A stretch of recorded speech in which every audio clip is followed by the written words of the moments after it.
Alors, je vais questionner un peu ce titre. La tectonique des plaques, un modèle si confortable pour les élèves qu'il peut les empêcher de faire de la géologie. Et je serais très intéressée que nous puissions discuter aussi avec vous sur ce sujet. Voilà. Alors, je vais partir d'un certain nombre d'exemples dans lesquels les élèves utilisent explicitement la tectonique des plaques. Voici mon plan. Ça vous donnera une petite idée de ces exemples et de ces problèmes géologiques. Le fonctionnement de la zone dune dorsale, l'expansion et la sédimentation océanique, la formation d'une chaîne de montagnes, la répartition des volcans et des séismes, et cela nous permettra de tirer quelques éléments de conclusion. Donc pour démarrer, je vais m'intéresser au fonctionnement de la zone dune dorsale.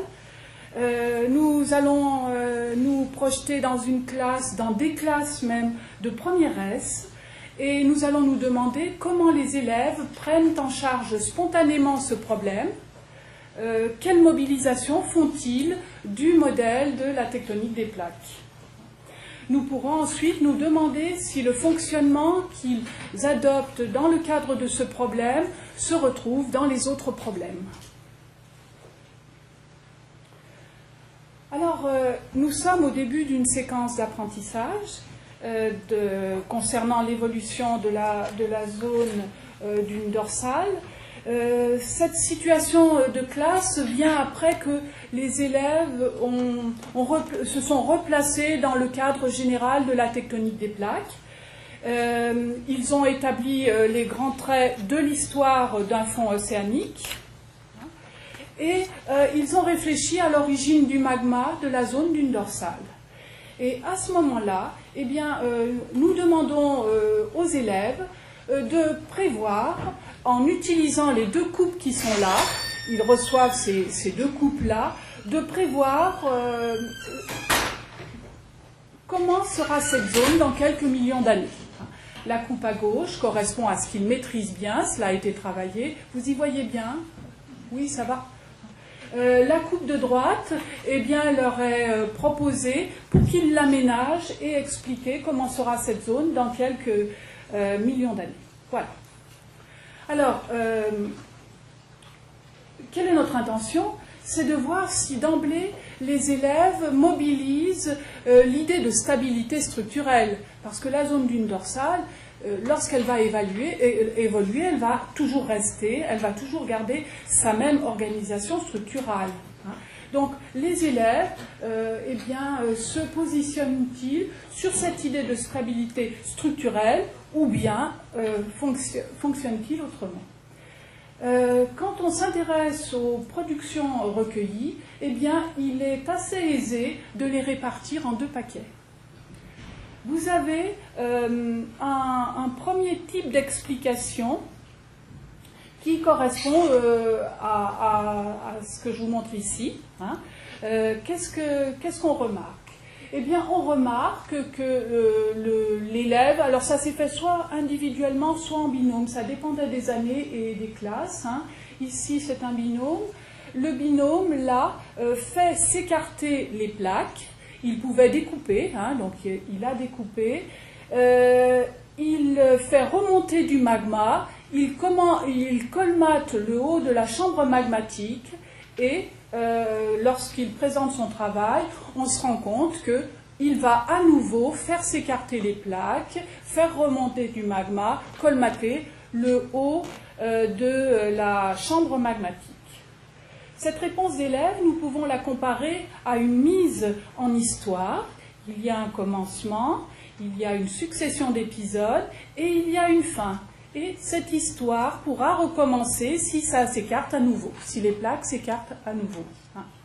Donc nous sommes là, et on pourrait retravailler l'affaire, mais nous sommes là, nous retrouvons là des caractéristiques d'un récit, avec des personnages, un événement, et puis une terminaison de ce récit. Vous voyez bien que, alors qu'il faudrait prendre en compte simultanément le processus de dérive et le processus d'accrétion, eh bien les élèves les font intervenir de manière successive. Ils enchaînent, ils construisent une petite histoire dont les épisodes s'enchaînent dans un syncrétisme de temps et de causalité. On pourrait analyser ce discours, le discours des élèves, et ici je pourrais m'intéresser au texte qui complète cette production. Il y a notamment des « et » qui sont assez ambigus. S'agit-il d'un « et » qui veut dire « et après » ou s'agit-il d'un « et » qui veut dire « donc » ? C'est pour ça que je vous dis qu'il y a un mélange de temps et de chronologie et de causalité qui mérite qui pourrait être travaillé. Voilà. Mais si on y réfléchit bien, là, à fonctionner comme les élèves, on a un fonctionnement carrément saccadé de la zone dune dorsale. D'autre part, eh bien, cela va conduire à une chambre magmatique complètement démesurée. C'est le premier type de réponse. Il en est un autre. Alors là, je vous en ai mis un autre exemple ici. Je passe. Il est un autre type de réponse où les élèves s'inscrivent véritablement dans de la stabilité structurelle. Vous l'avez ici, ce binôme donc, nous dit que dans quelques millions d'années, l'océan se sera agrandi puisque les plaques s'écartent et il y aura une ou plusieurs couches de sédiments par-dessus que ceux qui s'y trouvent actuellement. Le rift, lui, ne va pas s'agrandir puisqu'en s'écartant, le magma sort et se refroidit en formant une croûte. De plus, si le rift s'agrandissait aujourd'hui, le rift serait géant puisqu'au départ, là où il y a certains océans, avant il n'y en avait pas, la chambre magmatique sera telle qu'elle. Cette réponse est vraiment très explicite. Nous avons affaire à une histoire qui est beaucoup plus complexe que la précédente. Au lieu d'enchaîner des processus, eh bien, les élèves, ici, les mettent en œuvre simultanément. Cette réponse, à la limite, s'oriente plutôt vers une non-histoire que vers une histoire. Nous remarquons aussi qu'elle est étayée et dans le texte qui accompagne le schéma, nous voyons qu'elle porte aussi non seulement une explication, mais aussi des impossibles explicatifs. Alors, je me suis intéressée voilà encore un autre exemple de réponse que je classe dans cette deuxième catégorie. C'est une sorte de réponse en pelure d'oignon. Voilà. Je me suis intéressée pendant plusieurs années à ce problème et j'ai fait quelques comptages. Voilà à peu près, à titre indicatif, les proportions que j'obtiens sur 150 élèves environ. Eh bien, il y en a 56 qui ne mettent pas en jeu la stabilité structurelle spontanément, quand près de 100 la mettent en jeu. Donc un tiers, 2 tiers à peu près. C'est pas négligeable. Voilà donc pour ce premier exemple de mise en histoire. Nous l'avons bien vu, cette mise en histoire, lorsque pour le premier type de production. Je vais maintenant m'intéresser à un autre exemple, c'est l'expansion et la sédimentation océanique. Là encore, les élèves se placent assez facilement dans le cadre de la tectonique des plaques et voyons un petit peu comment il fonctionne. Est-ce qu'on retrouve chez une proportion non négligeable d'élèves cette propension à faire de petites histoires qui empêchent justement d'expliquer à la manière des géologues. Alors voilà la situation. Toujours en première scientifique, l'activité que j'ai proposée comporte 2 temps. Un premier temps où les élèves doivent reconstituer le fond de l'Atlantique à différentes époques. Pour cela, ils disposent de plusieurs coupes de l'Atlantique. Cela représente des coupes de l'Atlantique aujourd'hui, avec des figurés qui indiquent des âges différents, des fourchettes d'âge différentes du fond basaltique. Il comporte aussi des cases vides. Les élèves doivent, par découpage des 2 figures qui sont à gauche, reconstituer dans les cadres vides à droite l'Atlantique à 2 époques différentes. Il y a 65 millions d'années et il y a 135 millions d'années. Voilà. Donc là, cette activité doit les conduire vous voyez, quelque chose comme ça. Par le découpage, ils doivent faire un océan plus petit et un océan de plus en plus grand. Voilà. Nous corrigeons ce travail-là, mais il ne pose pas vraiment de problème. Tout le monde réussit bien à reconstituer ce fond océanique. Je leur demande, dans un deuxième temps, de me placer la couverture sédimentaire à ces différentes époques.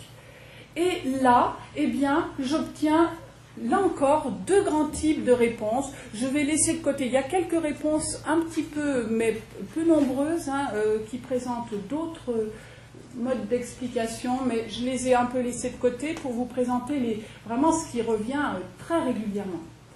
Voilà une première catégorie de réponses d'élèves où vous voyez les sédiments. Alors je demande de placer les sédiments et je donne des figurés pour ces sédiments. Ils correspondent aux mêmes fourchettes d'époque que les fonds océaniques, mais ils ne correspondent pas aux mêmes figurés, de façon à ce qu'il n'y ait pas de mélange et que je vois bien comment les élèves fonctionnent. Voilà. Eh bien, si vous regardez ici cette réponse d'élèves, vous pouvez remarquer qu'il y a pour une tranche de fond océanique une couverture sédimentaire avec un figuré. Pour la tranche d'à côté, d'âge différent, vous avez une couverture sédimentaire, mais elle est représentée avec un autre figuré, elle ne s'est pas mise en place en même temps. Vous voyez, et on est vraiment sur de la juxtaposition de couverture sédimentaire. Cette catégorie de réponse, je l'appelle catégorie juxtaposition de sédiments d'époques différentes sur le fond océanique. Si nous mettons en fonctionnement ce que font les élèves, là, eh bien, qu'est-ce qui se passe? Il y a formation d'une bande basaltique, et puis vlan sur la bande basaltique, une petite couverture sédimentaire. Formation d'une autre bande basaltique, vlan, la couverture sédimentaire comme livrée avec, etc., etc. Vous voyez que là, il y a convocation par ces élèves d'épisodes qui se succèdent. On peut aller même jusqu'à l'idée de cycle. C'est vrai qu'on pourrait discuter aussi la notion de cycle, mais c'est des cycles peut-être assez rudimentaires.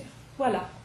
En tout cas, la sédimentation s'aligne, on va dire, temporellement et spatialement sur la dérive accrétion. On a véritablement un processus qui se calque sur l'autre, comme si l'histoire des plaques entraînait, on va dire, l'histoire des sédiments. Voilà pour ce premier type de réponse. Vous en avez un autre type, c'est celui-là. Alors, évidemment, on reconnaît celui que l'on connaît et que l'on attend, puisque là, eh bien, nous avons une superposition de couches sédimentaires, d'autant plus étendues qu'elles sont plus récentes. Mais petite remarque en passant, nous n'avons pas, je n'obtiens pas là de biseau de sédimentation qui pourrait rendre compte de la continuité des processus. Alors vous pourriez me dire, oui, mais ces schémas sont quand même ridiculement petits. L'élève n'a peut-être pas non plus manipulé l'affaire comme cela. Je vous donnerai tout à l'heure une confirmation de ce que je dis. par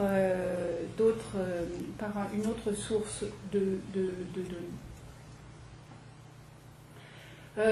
Voilà pour ça. Donc là, vous avez ici une mise en fonctionnement qui conduit à l'histoire suivante. Hein. C'est une histoire cyclique ici aussi, mais elle est beaucoup plus élaborée. Formation d'une bande basaltique, sédimentation sur tout le fond océanique existant, formation d'une nouvelle bande basaltique, sédimentation sur tout le fond océanique existant.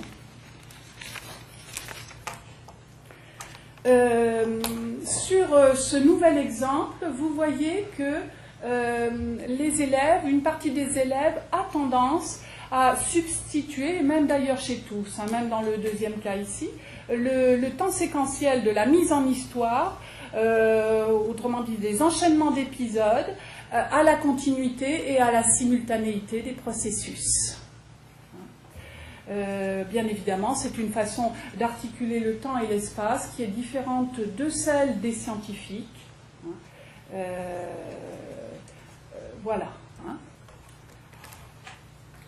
Alors, je vous ai ici présenté le tableau. Là, j'ai pris, je n'ai pas fait un décompte avec toutes les classes avec lesquelles j'avais fait ça. Mais je vous montre ici comment se répartissent les élèves en termes de superposition et de juxtaposition. Je couple à ça une deuxième source de données que je ne vous présente pas là, mais que je peux mettre à votre disposition. À la fin de cette activité-là, j'ai ramassé les feuilles et j'ai donné aux élèves une carte de l'Atlantique vue de dessus. Et je leur ai demandé de me dire ce qu'ils voyaient comme couverture sédimentaire. Et je retrouve, et ces décomptes vous le montrent, une belle homogénéité dans les résultats. Autrement dit, ceux qui sont en juxtaposition sur la coupe restent en juxtaposition sur la carte. Il y a véritablement donc là une façon de penser et d'aborder ce problème qui est bien marquée. Voilà. Donc, deux exemples où nous voyons bien que des mises en histoire simples peuvent empêcher les élèves d'entrer dans l'idée de stabilité structurelle, dans l'idée de continuité, de simultanéité de processus. Voici maintenant un nouvel exemple. C'est la formation d'une chaîne de montagnes. Gros problème aussi dans le cadre de la tectonique des plaques. Hein. Et là, je vous le présente à la fois au lycée et puis en quatrième. Donc, commençons par le lycée et intéressons-nous à un aspect de la formation d'une chaîne de montagne, c'est la mise en place des ophiolites. Là, je l'avais fait, ce que je vous présente avait été fait à l'époque en première S, puisque c'était à ce moment-là qu'on le travaillait. Vous reconnaissez les documents mis à la disposition des élèves, les laves en coussin du massif du Chenaillet et une coupe du massif du Chenaillet. J'ai demandé aux élèves, en utilisant leurs connaissances et les documents 1 et 2, de me raconter l'histoire des ophiolites du Chenaillet depuis leur formation jusqu'à aujourd'hui. Alors, a posteriori, si vous voulez, la formulation de cette consigne me paraît discutable, puisque je leur demande de raconter l'histoire des ophiolites. Mais malgré tout, je me suis intéressée aux productions d'élèves que j'ai obtenues parce que je leur demande depuis leur formation jusqu'à aujourd'hui. Donc, je les contrains de la penser, cette mise en place des ophiolites, dans un temps relativement long. Donc, que vont-ils proposer? Comment vont-ils s'emparer de ce problème, sachant que là, on mobilise, pour rester dans du scientifique, une forme d'actualisme qui est élaborée. Il faut construire la nécessité d'un temps long, il faut construire la nécessité d'un temps long constructeur de l'orogenèse et de l'affectogenèse. Alors, allons voir du côté des élèves ce qu'ils produisent. Tout va dépendre, là, je n'obtiens pas tout à fait les mêmes choses lorsque les élèves ont une certaine expérience en possibles tectoniques. Quand je parle de possibles tectoniques, je parle des plis et des failles, ou selon que les élèves n'ont pas cette expérience-là. Lorsque les élèves n'ont pas une grande expérience en possibles tectoniques, vous avez ici une des réponses d'élèves. Alors, je ne sais pas si vous voyez très bien ce qui est indiqué. Eh bien, sans problème, les élèves rapportent les ophiolites à un fond océanique. Aucun problème chez tous là. En revanche, je me rends compte lorsque les élèves n'ont pas, ou lorsque nous n'avons pas retravaillé avec eux des possibles tectoniques, je m'aperçois qu'ils usent vraiment beaucoup de l'actualisme d'analogie. Dans la forme du chenaillet, ils reconnaissent la forme d'une dorsale. Dans les failles qui peuvent exister, ils voient les failles qui hachent un rift. Bref, ils essayent absolument de trouver la forme de la dorsale actuelle dans cet édifice. Voilà pour ces élèves-là. Et ici, on va retrouver dans cette production d'élèves l'analogie basalte, forme, etc. Pour les élèves qui ont en tête des possibles tectoniques, eh bien voici ici une production, je pourrais vous en montrer une autre ici, qui est de ce type, j'en ai plusieurs comme cela. Eh bien, que remarque-t-on? Là encore, les élèves rapportent bien les roches du chenaillet à un fond océanique. Aucun problème là-dessus. Mais ce qui se passe ensuite dans leurs explications, c'est que sans précaution, ils combinent des possibles tectoniques, ils font jouer des failles, ils font jouer, surtout des failles, ils font jouer des plis de façon à obtenir le montage actuel du chenaillet. Mais véritablement sans précaution, sans forcément, rarement, en mettant rarement en jeu l'idée de temps long, par exemple, c'est une tectonique de bricoleur, pourvu qu'ils arrivent à la figure actuelle du chenaillet. Vous voyez bien que rien dans la nature actuelle ne leur sert véritablement de référence, à moins de penser à la formation des roches. Ils construisent une petite histoire, et d'ailleurs j'en ai beaucoup de petites histoires, vous en avez une ici, c'est-à-dire que des plaques se rencontrent, vous voyez les flèches. Alors on peut se dire, mais si elles se rencontrent avant, elles étaient séparées, donc il y avait un grand trou, etc. Vous voyez, on peut essayer d'imaginer tout ça.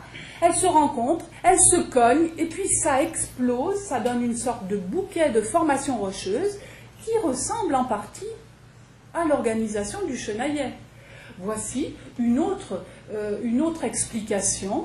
Là, ce sont des blocs qui se cassent, qui se décrochent, etc. Et au bout du compte, j'ai le montage du chenaillet. J'ai de belles histoires de plaques ou de blocs, mais sans le contrôle que leur donnent les géologues, et notamment la mise en jeu d'un actualisme que je qualifie d'actualisme de deuxième niveau. Ce n'est pas l'actualisme d'analogie dont j'ai parlé tout à l'heure, c'est un actualisme qui exporte des éléments de l'actuel, mais l'actuel ne comporte pas la mise en place d'ophiolites. Elle elle ne comporte que des éléments épars de ce scénario de mise en place des ophiolites. Et pour construire l'ensemble du scénario, eh bien, les géologues sont obligés de mettre en jeu un temps long qui va construire l'orogenèse ici. Vous voyez ? Et c'est ce que j'ai voulu figurer par ce petit schéma. L'actuel ne nous donne que des éléments du scénario, c'est en rose ici.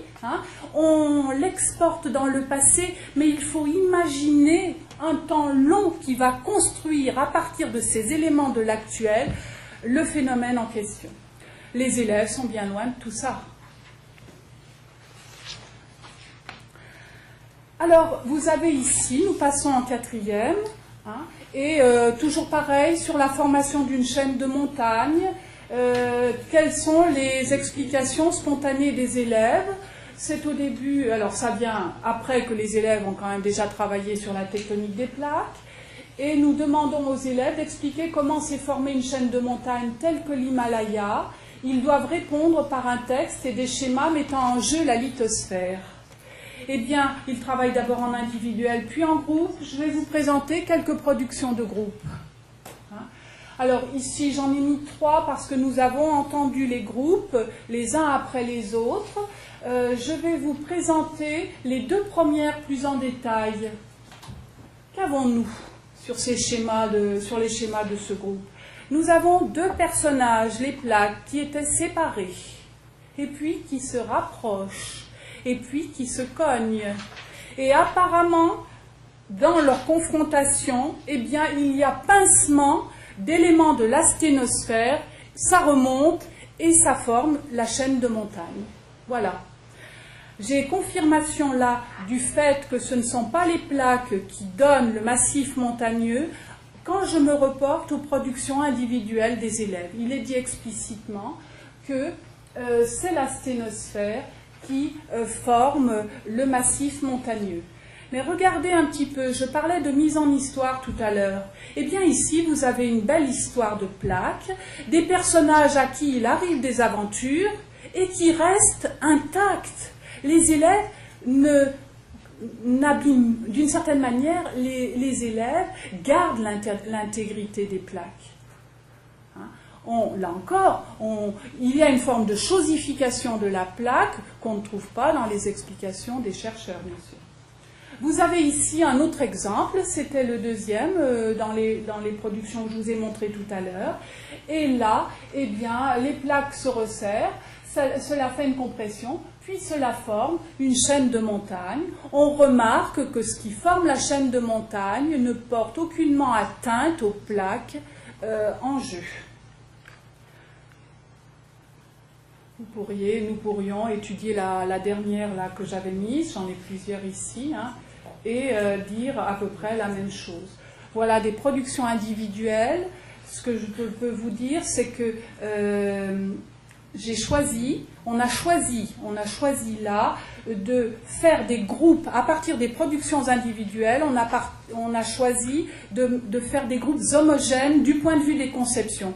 C'est pour ça que l'on va retrouver dans la production de groupes des choses très comparables aux productions individuelles.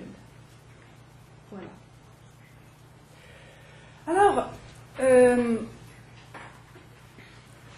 par rapport à ça, si vous voulez, dans cet exemple-là, on voit bien que un certain nombre d'élèves, mais quasiment presque tous là, font de belles histoires de plaques. Et qu'ils sont bien loin d'avoir la vigilance des géologues, notamment dans la tenue du principe de l'actualisme. Alors on peut se dire, vous voyez, je vous ai présenté plusieurs exemples. Dans tous ces exemples, il y a cette tendance à mettre en histoire, en petite histoire. On peut donc se demander quand même comment on peut faire pour casser un peu cette logique d'élève. Et c'est ce que je vais vous proposer dans le dernier temps de mon exposé. C'est un dernier exemple qui peut suggérer des moyens, justement, de dépassement des mises en histoire. Ce dernier exemple concerne la répartition actuelle des volcans et des séismes. Il prend place en première S au tout début de la partie géologie. Donc ce n'est pas avec forcément les classes que je vous ai montrées tout à l'heure. Hein. On essaye, on réessaye, on essaye encore. Voilà. Et on commence comme ça, deux cartes que vous connaissez bien, avec la sismicité actuelle et subactuelle, et le volcanisme actuel et subactuel. Il y a en collectif un temps de commentaire de ces deux cartes, hein, de façon à arriver à l'idée qu'il n'y a pas du volcanisme et de la sismicité partout, que ce sont des zones étroites, allongées, qu'elles peuvent exister aussi bien au sein des océans que dans les continents. Voilà, la classe se met d'accord là-dessus. Puis, je demande aux élèves de la classe de m'expliquer cette répartition des volcans et des séismes. Ça les amène tous à mettre en jeu des plaques. Il y en a de partout, des plaques. Voici ici, pour une demi-classe de première S, là, les 16 élèves, les 4 productions de groupe de cette demi-classe. Vous en voyez partout des plaques. Hein. On va s'intéresser à un de ces groupes, c'est celui qui est en haut à gauche. Voilà. J'avais choisi de le faire passer en premier parce qu'il mettait en jeu des plaques et puis des choses bizarres au-dessus des plaques. Hein, vous voyez que les plaques ne sont pas directement à l'extérieur du globe, comme comme les autres ont pu le faire. Je voulais savoir un petit peu comment fonctionnait ce groupe et je lui ai demandé de passer en premier. Vous avez le commentaire, le court texte demandé sur la fiche. Hein. Les plaques sont situées en dessous de l'écorce terrestre. Les plaques sont en mouvement constant. Lorsqu'elles se chevauchent, elles forment montagnes et volcans. Lorsqu'elles s'écartent, elles forment des gouffres. À partir du moment où elles sont en mouvement, il y a séisme. Voilà. Et vous avez à droite ce que dit un représentant du groupe lorsqu'il présente la fiche. On pensait que selon les mouvements des plaques, enfin, ça décidait du relief, le relief de l'écorce. Quand les plaques, effectivement, elles se chevauchent, il y a des montagnes et des volcans. Comme quand elles se chevauchent, elles s'écartent. Autre part, c'est de l'oral, hein, donc il y a toutes les spécificités de l'oral. Elles s'écartent d'autre part, ça fait des cratères. Enfin, on savait qu'il y avait des cratères dans les océans, donc on pensait que c'est quand les plaques s'écartaient en fait. Voilà. Voilà la présentation du groupe. Après chaque présentation du groupe, je laisse à la classe un moment de débat. Et ce qui m'a paru intéressant avec ce premier groupe-là, c'est pour ça que je vous le propose, c'est que le débat a été relativement long, hein, très animé, et il a commencé par un problème, c'est le problème du trou. Parce qu'un élève a tout de suite dit au groupe, mais si les plaques s'écartent, votre gouffre, il va s'agrandir, il va y avoir un énorme trou. Vous pouvez remarquer là qu'on est presque sur une des limites de la mise en histoire que nous propose en quelque sorte ce groupe, hein, parce qu'il met en jeu des plaques, elles s'écartent, il y a un peu de volcanisme, voilà, mais bon. Donc là, problème du trou. Quand on étudie un petit peu le débat qui fait suite à ça, eh bien on se rend compte qu'il va orienter la classe dans deux directions. Il va orienter la classe vers des mises en histoire, hein, vers des mises en petites histoires.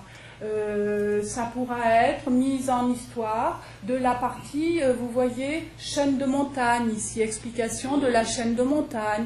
Il va y avoir des petites histoires du côté des séismes, etc. Donc là, on va, des petites histoires de plaques aussi. Hein. Donc ça va tirer vers des aventures de personnages. Mais il va y avoir aussi des îlots explicatifs dans ce débat. À certains moments, la classe va véritablement débattre et chercher des arguments, notamment ici pour expliquer que quand une plaque passe sous une autre, ça puisse donner soit des montagnes, soit des volcans. Parce que ici, chaînes de montagnes et volcans sont assimilés un peu. Donc là, on voit que le débat va faire que la classe sera tiraillée. On se rend compte aussi que si on laisse, on va dire, se développer un petit peu ce débat, eh bien, différentes sortes de problèmes sont travaillés jusqu'à ici aboutir à une réponse au problème du trou. J'ai tout transcrit dans ce débat-là et j'ai découpé en épisodes pour voir quels étaient les problèmes que les élèves travaillaient au fur et à mesure du débat. C'est parti du problème du trou. Vous voyez qu'à la fin, on aboutit, on règle le problème du trou par le renouvellement des plaques au niveau océanique. Donc, on passe d'une mise en histoire qui aboutit au trou, à de la stabilité structurelle qui ne produit absolument pas de trou. Et quand on s'intéresse à tout le périple, on va dire, problématique des élèves au cours de ce débat, eh bien voilà ce que ça donne. Les élèves sont passés du problème du trou au problème de la formation des volcans aériens et des montagnes, au problème des séismes, au problème de l'organisation du globe terrestre, au problème du mouvement des plaques, au problème du fonctionnement d'un volcan aérien. Et vous voyez que à travailler à différentes échelles d'espace, eh bien, et à passer aussi d'un problème à un autre, et les élèves en arrivent à construire, à véritablement travailler certains de ces problèmes. Et c'est de ce travail de ces problèmes que mûrit la notion de renouvellement continu des plaques. De personnages au début, on est passé à de la stabilité structurelle dynamique. Voilà.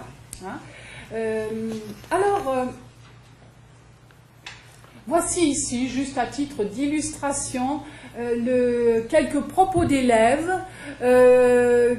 au moment où, ça y est, la classe bascule vers de la stabilité structurelle dynamique. Si on dit que ça s'écarte, les plaques, vu qu'en dessous il y a du magma, ça pourra se reformer. Parce que le magma, c'est de la roche en fusion, donc en fait, le mouvement des plaques, il n'y aura jamais d'écart entre les plaques. Ce même élève, un peu plus loin, si on dit que là, il y a tout plein de magma, les mouvements des plaques par vers là, ça sera plus chaud vers ici, la roche en fusion, ça va fondre ici, au contraire, ça va refroidir, donc ça va se reformer, en fait, de la roche ici, et le mouvement sera continuel. Ça veut dire qu'au fil des années, depuis que la Terre existe, ce mouvement-là, ça forme de la roche, c'est pour ça qu'il ne peut pas y avoir d'écart. Il y a même à la fois un traitement du problème à l'époque actuelle et sa projection dans l'histoire de la Terre. Vous pouvez remarquer, c'est pour ça que j'ai mis fin provisoire, que d'une certaine manière, les élèves ont travaillé le problème du trou, mais il va falloir aussi les amener à penser que du magma, on en fabrique et qu'il n'existe pas tout fait. Puisque là, ça marche bien avec du magma tout fait. Mais ça, c'est aussi un autre problème classique que nous travaillons. Voilà. Pour finir, je dirais ceci, c'est que dans plusieurs problèmes mobilisant la tectonique des plaques, eh bien, nous notons, et c'est bien pour ça que ça nous intéresse, la tendance des élèves à expliquer par des mises en histoire simples. Ces mises en histoire sont de véritables obstacles à l'appropriation de savoirs géologiques, notamment en termes de stabilité structurelle et en termes de continuité et d'articulation et de simultanéité de processus. Ces mises en histoire, qu'est-ce qui les caractérise? Eh bien, elles chosifient les objets géologiques, alors que nous voudrions que les élèves les pensent dans une stabilité dynamique, hein, voir le problème de déplacement des plaques et le trou que ça occasionne quand on met en histoire. Ces histoires enchaînent linéairement des processus, d'où des fonctionnements saccadés. Vous l'avez vu tout à l'heure quand j'ai parlé de la sédimentation, articulée à la dérive accrétion. Donc, on doit bien voir que la tectonique des plaques parle aux élèves, mais elle les conforte dans leur habitude intellectuelle de mettre en histoire. Alors on pourrait se dire, mais alors comment faire pour les extraire de cette tendance? Eh bien, je vous ai présenté l'exemple de la répartition des volcans et des séismes, qui montre que quand les élèves ont une certaine marge de manœuvre et qu'ils travaillent en même temps plusieurs problèmes géologiques, ça peut les amener à dépasser de petites histoires, et à passer d'un lacis de petites histoires à un fonctionnement systémique de la Terre. Je souligne aussi l'importance de mettre en valeur la mobilisation du principe de l'actualisme. Mais pas seulement dans sa forme peu élaborée, l'actualisme d'analogie, mais dans sa forme beaucoup plus élaborée, que j'appelle actualisme de deuxième niveau, qui construit la nécessité du temps long, producteur de phénomènes. Cela m'incite à faire des propositions d'aménagement ou des programmes. C'est vrai que mettre le travail le fonctionnement de la zone dune dorsale très loin du travail du fonctionnement d'une zone de subduction, première S, terminale S, ça prive peut-être les élèves justement d'une occasion de dépasser certaines formes de mise en histoire. Et puis, c'est vrai que j'aurais envie que la mobilisation de l'actualisme n'en reste pas à sa seule forme peu élaborée, c'est-à-dire l'actualisme d'analogie. Voilà.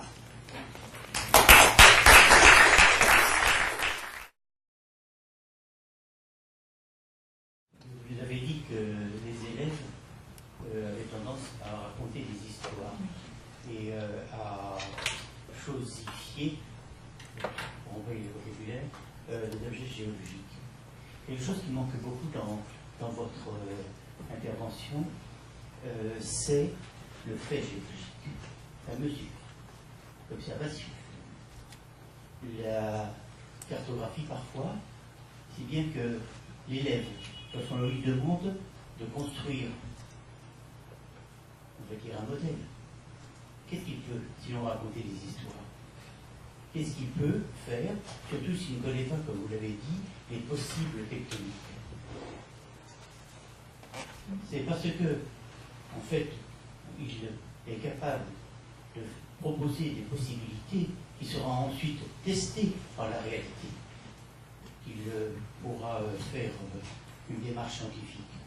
Donc, si vous voulez, en ne demandant à des élèves que de construire des théories, peut-être des modèles, on ne peut pas s'attendre à autre chose, me semble-t-il, qu'à ce qu'ils nous racontent des histoires, faute de faits géologiques.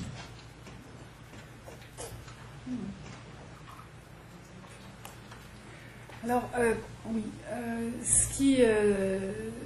c'est vrai, ici, ce que j'ai voulu mesurer, effectivement, c'est comment spontanément des élèves s'approprient les problèmes géologiques. Donc, comment les trouve-t-on, ces élèves? Avec quelle tendance les trouve-t-on? Je suis tout à fait d'accord avec vous sur l'idée que construire un savoir, c'est articuler des modélisations à la construction d'un registre empirique. Les deux s'articulent, hein, bien évidemment. Bon. Ce que j'ai voulu montrer ici, c'est que justement nous avons beaucoup à penser les conditions de cette construction de savoir géologique, et ce qui nous amène à nous poser des questions, c'est que la mise en histoire n'est pas seulement, on va dire, le fait seulement de la situation que je leur propose. Parce que des premières S, voire même des terminales S, ont déjà une certaine expérience géologique par le cursus qu'ils ont suivi. Mais quand même. Donc là, ce qui nous étonne et qui nous incite justement à travailler l'affaire, c'est que ces mises en histoire résistent d'une certaine manière à l'enseignement. Hein. C'est ce que je disais, elles sont des obstacles à l'apprentissage, si on n'y prend pas garde, hein, c'est ça. Et puis, même avec ce que je voulais montrer aussi, c'est que même avec des possibles géologiques, les élèves ne construisent pas véritablement des savoirs scientifiques, parce que c'est possible, ils ne les contrôlent quasiment pas. Pensons justement à ces possibles tectoniques, à ce bricolage, hein, qui nous amène au montage du Chenaillet. C'est vrai que là, ça ouvre trop vers les possibles. Donc nous nous demandons par quels moyens les élèves vont pouvoir, comme les géologues l'ont fait d'ailleurs, construire des impossibles géologiques aussi. Hein. Et autrement, trier dans ces possibles, pour ne garder que ceux qui vont être contrôlés, et notamment contrôlés par de l'empirique. Voilà. Mais loin de moi l'idée que on va dire l'empirique n'a pas sa place. Bien sûr que si, mais ça nous pose véritablement la question de comment, de quelle expérience géologique nous pouvons faire construire aux élèves. Là, il me semble qu'il y a une vraie difficulté. Mais voilà. De nombreuses questions. Je voulais simplement, j'avais pris en note sur ma petite feuille, de donner des histoires, c'était des obstacles à l'appropriation du savoir géologique. Oui, des petites histoires. Oui. Moi, je trouve que c'est un obstacle, c'est bien de se faire des histoires, parce que justement, ça va permettre de s'approprier certains savoirs géologiques. C'est parce qu'ils vont faire des histoires qu'on pourra confronter ça avec tel fait ou tel autre, qui peuvent éventuellement modifier leur modèle et accéder à un savoir. Donc je l'avais noté. Dans votre exposé, je n'ai pas bien toujours saisi si auparavant c'était avant un enseignement ou après. Alors ça c'est aussi important.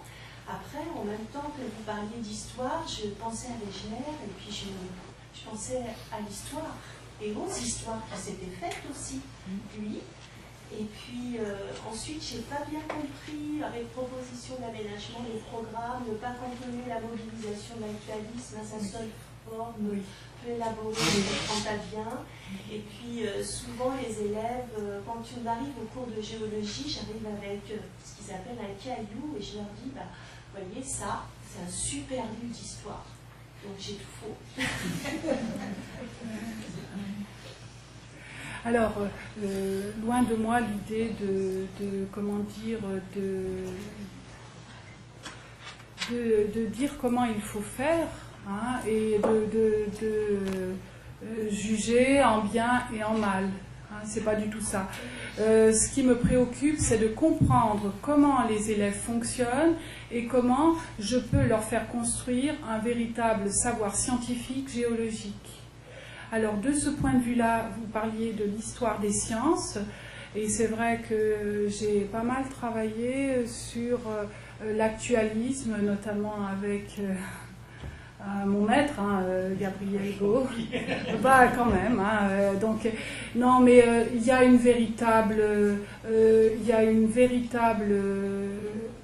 dire, le principe de l'actualisme. Si nous nous intéressons justement à la naissance de la géologie historique, hein, eh bien, nous nous rendons compte que le principe de l'actualisme, qui a joué un grand rôle là-dedans, hein, est beaucoup plus costaud que, on va dire, son aspect analogique. Quand je parle de son aspect analogique, c'est par exemple lorsque je vois au Chenaillet des pilots et bon, ça me rappelle des pilots des fonds océaniques, analogie. En plus, ce qu'il faut bien voir aussi, c'est que on va dire, des pilots, ça me renvoie à un processus. C'est le processus je veux dire, le principe de l'actualisme joue sur des processus, pas sur des seuls objets. Il transpose des processus, il ne transpose pas des objets. Donc vous voyez, en tout cas, pour répondre très rapidement à ça, le principe de l'actualisme, en se basant sur l'histoire des sciences et de la géologie, hein, c'est quelque chose de très costaud.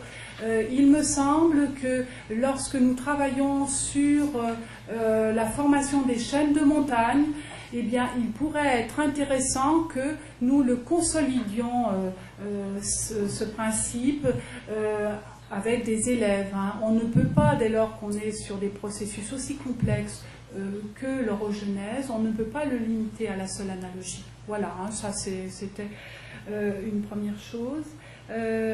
Oui, vous disiez aussi dans la première partie de votre intervention que c'est bien de faire des histoires et qu'on peut à partir d'elles peut-être les retravailler, notamment en enrichissant, en construisant un registre empirique qui peut les mettre à l'épreuve. Hein. Oui, ça, je pense que, et de grands auteurs nous le disent, je veux dire, nous vivons avec des histoires, donc forcément il va falloir d'une certaine manière faire avec. Et on peut s'intéresser aux explications géologiques scientifiques et y retrouver des éléments, on va dire, narratifs dedans. Hein. Donc on ne s'affranchira jamais totalement de l'histoire. Mais ce qui paraît important, si nous voulons vraiment faire construire par les élèves des explications scientifiques, c'est de les amener à se dégager de petites histoires. Hein. Et justement à penser des formes d'histoire plus complexes, et puis aussi, bien évidemment, alors à donner de l'importance à l'empirique, bien sûr, mais aussi à tout le travail d'argumentation qui étaye les explications. Et vous voyez, par rapport à ça, nous travaillons avec l'idée suivante du savoir scientifique. Pour nous, alors, un savoir scientifique, y compris le savoir géologique, c'est pas seulement la réponse au problème, c'est pas seulement savoir que. Hein. Ce qui pourrait inciter d'ailleurs à construire, à rester dans de petites histoires, c'est aussi savoir pourquoi ça ne peut pas être autre chose, pourquoi ça ne peut pas être autrement.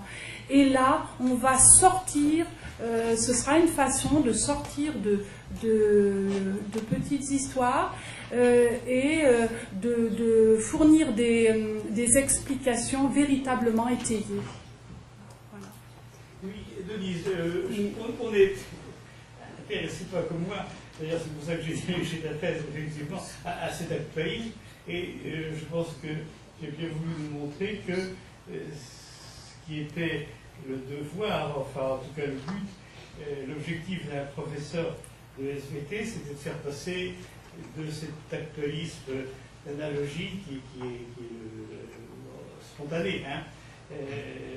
L'idéologie spontanée à cet actualisme de second niveau. Et alors l'exemple là, c'était celui de la tectonique globale. C'est ça qui est l'objet d'études à l'heure actuelle. Quand j'étais jeune professeur, puisque je suis doyen de cette salle, on se contentait en quatrième d'initier les élèves à l'étude d'une petite région autour du lycée, hein, en faisant découvrir la géologie à partir de cette exploration. Est-ce que... Qu'est-ce que c'est mieux? Oui, voilà. Ça te dit quelque chose, toi aussi. Hein. Alors, est-ce que vraiment la géologie, parce que ça reste quand même la discipline difficile hein, dans les lycées, dans les collèges et dans les lycées, est-ce que la géologie, le mieux pour acquérir cet actualisme, c'est d'étudier la géologie autour de la classe, dans les caves autour de la classe, ou bien c'est d'aller jusqu'à cette échelle-là, qui est vraiment, alors passer à l'autre extrémité, est-ce qu'il n'y a pas quelque chose, peut-être, je ne sais pas, d'intermédiaire entre les deux, qui permettrait quand même de faire une initiation à la géologie qui ne soit ni purement de petites choses de la vision immédiate, et à quelque chose qui est quand même extrêmement abstrait. Tout à l'heure, monsieur parlait de vraie abstraction dans ce travail. Est-ce que vraiment il n'y avait pas la possibilité de trouver quelque chose d'intermédiaire entre tout ça? Par rapport à... là, Gabriel, tu parles d'une... Oui, c'est dans le plat. Hein. Oui. Non, mais tu te demandes à quelle échelle, finalement, on peut... faire prendre contact avec le terrain. Qui soit ni le terrain qui est devant le lycée, ni la cour du lycée, ni les dorsales, les rifts océaniques. Dans ce qu'on a dans les programmes, on peut naviguer à plusieurs échelles, et il me semble que c'est intéressant. On voit bien que par rapport aux possibles tectoniques que j'ai présentées ici, on les voit bien. C'est une échelle relativement locale. Hein. On en voit un petit peu les limites. Ce que je voulais dire, c'est que par rapport... Alors, il y a, de mon point de vue, il y a à la fois à construire chez les élèves, il me semble, une expérience de terrain, hein, mais aussi, on va dire, une expérience théorique. Et pour justement le problème des ophiolites, pour une des classes dans laquelle j'ai fait un recueil de données, j'ai ramassé les feuilles et puis ensuite je leur ai demandé de m'exprimer les difficultés qu'ils avaient eues pour construire une explication. Et on se rend compte là que les élèves se disent vraiment démunis, ils se disent mais j'arrive pas à envisager ce qui a pu se produire. Alors d'une certaine manière, n'arrivant pas à envisager quelque chose, eh bien ils font leur métier d'élève, ils produisent quand même quelque chose, mais ils n'en sont pas satisfaits. Et c'est pour ça qu'il me semble qu'il y a à conjuguer à la fois presque, oui, la construction d'une expérience théorique et la construction d'une expérience empirique. Voilà. Je pense que par rapport à l'échelle, oui, naviguer à plusieurs échelles est intéressant.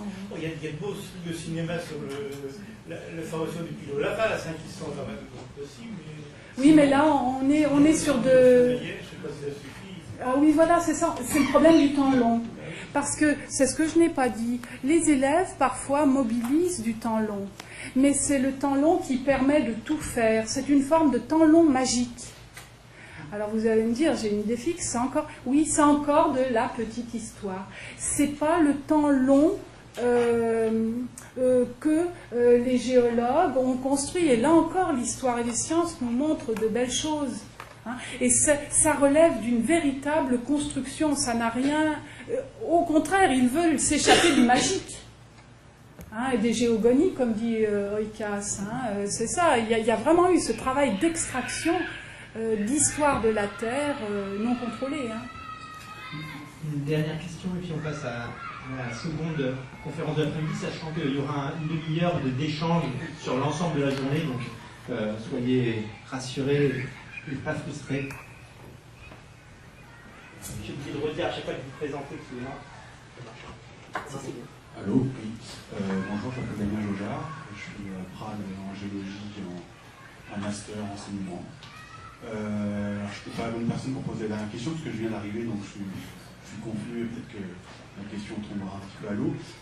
Mais c'est la notion entre petite histoire et histoire plus noble, entre guillemets, je ne sais pas comment, d'après ce que je comprends. Il y a deux types d'histoires et j'aimerais bien mieux comprendre justement ce que vous entendez par là. Alors, un exemple concret, c'est une petite histoire et puis d'une histoire qui est plus...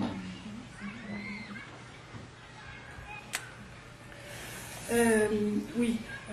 Quand on s'intéresse à la reconstitution de l'histoire de la Terre, je parlais de la grande histoire, hein, on part quand même de l'idée que, comme elle est révolue, elle est unique. Bon. Mais on part aussi on est bien obligé d'admettre que la Terre ne nous donne pas à voir toutes les marques de cette histoire révolue. Hein. Donc il se pose le problème de sa reconstruction avec des traces ou des archives qui sont bien limitées. Hein. Donc comment faire ? On est coincé entre une histoire révolue, donc unique, et finalement le souci de s'en approcher de cette histoire unique, mais de ne pas construire n'importe quoi. Hein. Ce qui veut dire que là, on va se mettre sur des reconstitutions possibles, mais contrôlées. Et de ce point de vue-là, le principe de l'actualisme est un beau garde-fou. Hein, parce que en articulant le passé à l'actuel, hein, on va pouvoir faire remonter dans le passé des processus. Hein, et justement, on pourra confronter ça à des traces que l'on va construire aussi. Hein. Les traces ne sont pas données non plus. Hein. C'est bien parce qu'on a une certaine idée qu'on les trouve, hein, d'une certaine manière. Mais voilà, il va y avoir ce jeu-là. Et alors, ce qui est un peu paradoxal, c'est que finalement, le principe de l'actualisme, d'une certaine manière, il est surtout exportateur dans le passé de phénomènes géologiques. Or, une histoire, d'une certaine manière, surtout une histoire d'une certaine manière unique, hein, on peut l'imaginer marquée d'événements. Donc il se pose aussi toute la question de la construction d'événements, mais des événements qui ne soient pas n'importe lesquels. Et c'est là où je pourrais comparer, on va dire, la grande histoire de la Terre à nos petites histoires. Parce que quand je m'intéresse à certaines explications d'élèves que je vais qualifier de petites histoires, eh bien, j'ai des plaques, elles bougent, bing, elles se rencontrent, ou bien dans une zone de subduction, et là, eh bien, on a de beaux exemples, et des collègues dans la salle, eh bien, les ont obtenus dans leur classe, où il y a une plaque plongeante qui rencontre une poche de magma, on se demande pourquoi cette poche, elle est là, et pas, vous voyez. Donc, il y a à construire. La petite histoire, elle met en jeu des événements, mais elle les met en jeu à l'envie. Elle en a besoin, eh bien, elle les produit. Alors que la grande histoire de la Terre, si jamais on l'envisage avec des événements, eh bien, il faut les envisager avec un degré de nécessité, ces événements. Et c'est là où il y a un jeu tout à fait subtil et complexe entre une descente de l'histoire et une remontée à rebrousse-poil de l'histoire. Parce que lorsque, et là je ne vais peut-être pas entrer dans le détail des choses, mais c'est un point que je travaille beaucoup, c'est cette construction d'événements historiques nécessaires par comparaison aux phénomènes. L'actualisme, à la limite, il cherche à faire quoi? Il cherche à écarter les événements. L'actualisme est surtout producteur de phénomènes. Il ne s'intéresse pas à l'unicité dans le temps et l'espace de l'événement. Et pourtant, eh bien, on peut penser que l'histoire de la Terre est marquée d'événements. Par rapport à cette reconstitution, à cette construction d'événements historiques, je me réfère beaucoup à Gould, Stephen Jay Gould notamment, mais il y a aussi d'autres chercheurs extrêmement intéressants justement pour penser ce couple problématique phénomène-événement. Je pense à Babin, Claude Babin, il y a un ouvrage vraiment très intéressant de Claude Babin. Je pense aussi à Tintin. Vous voyez, il y a plusieurs auteurs là qui nous amènent à réfléchir à l'événement, à la prise en compte de la contingence dans la construction d'une histoire unique. Dans la dernière partie, je vous donne la parole tout à l'heure, parce que là, on passe à... Juste sur ce point-là. Si on reprend ce que vous avez dit, l'exemple du chemin vert. Je trouve que c'est magnifique que les élèves aient pu faire quelque chose en utilisant des données, en utilisant les quelques phénomènes géologiques qu'ils possédaient et être arrivés à un système explicatif. Je trouve ça magnifique. Et ils ont fait un travail scientifique avec les moyens dont ils disposaient. C'est ensuite aux professeurs de donner les arguments qui permettront de conforter ou d'infirmer leur proposition. Et tous les faits géologiques qui permettront de mesurer les connaissances que n'ont pas les élèves. Parce qu'actuellement, lorsque vous les avez présenté, il y a quelque chose qu'on ne connaît pas avant. Là. Mais les élèves, ils étaient quand même avec leur seule imagination comme ressource, quasiment. Donc, qu'est-ce que vous voulez qu'ils fassent? Ils ont appliqué des lois. Alors après, il y a le problème du temps. Et le problème du temps, on sait tous que c'est quelque chose de très difficile à faire concevoir les élèves. Et moi, je dirais aussi à rapprocher la notion de temps et d'histoire, parce que, en fin de compte, nous essayons de raconter, oui, l'histoire d'un cahier. Roche-Produit était témoin du temps, c'était une partie du programme auparavant. Oui, nous essayons, lorsque nous avons un diagramme pression, température, temps, d'essayer de reconstituer ce par où est passée la roche que l'on étudie. Eh bien, ce que n'a pas l'élève à ce moment-là, c'est tous les savoirs nécessaires pour proposer un scénario qui soit scientifiquement acceptable.